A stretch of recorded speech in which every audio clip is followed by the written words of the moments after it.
That is aerial firefighting. That plane is dropping a mile of retardant in front of a fire to stop it from continuing and moving and growing.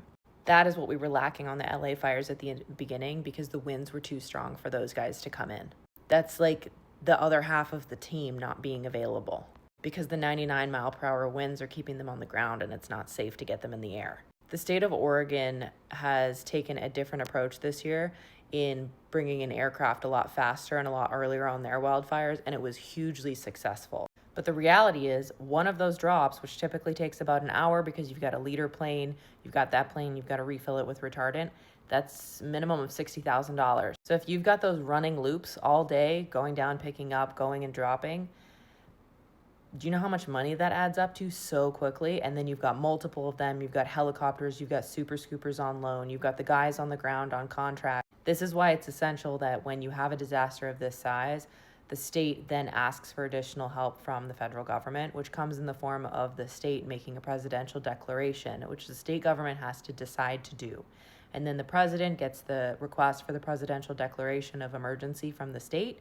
And if they approve it, they decide how much money they're going to reimburse the state out of their budget for this disaster. This is where we are seeing a lot of misinformation when it comes to the funding of disaster response. So in the case of Hurricane Helene in the fall, North Carolina was hit the hardest, and they did make a presidential declaration, and President Biden did agree to pay for the entire response, 100% reimbursement. So when I see comments in the videos regarding the LA fires of like, what about North Carolina? Why aren't they getting money? First of all, not the place or time.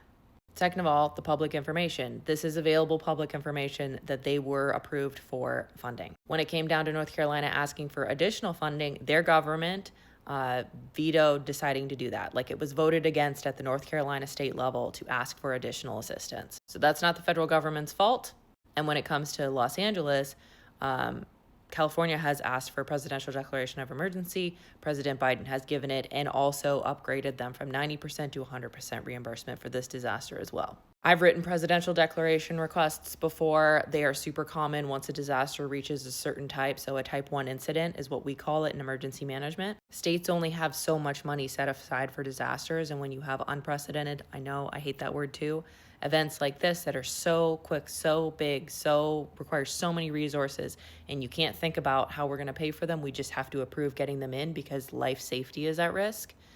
That's when presidential declarations come into play and are necessary.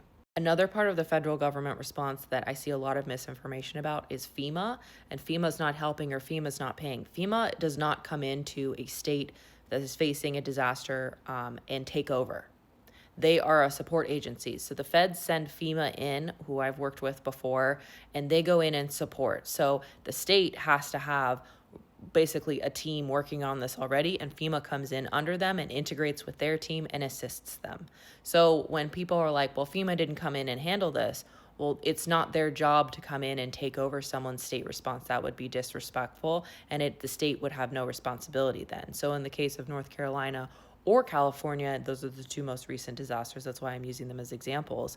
FEMA has come in and is on its way as well. They're sending more people to California to assist the state. So it's more people, it's more resources, and it's more money coming in to assist.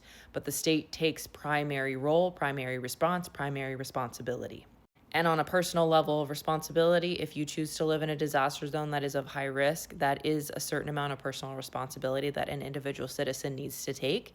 And then when it comes to if you don't like the way your state is doing response, that's where it's really important to be voting for the right people, paying attention to the legislation that's moving forward, paying attention to the stance that people have on climate change, disaster response, how they've been handled in the past, etc.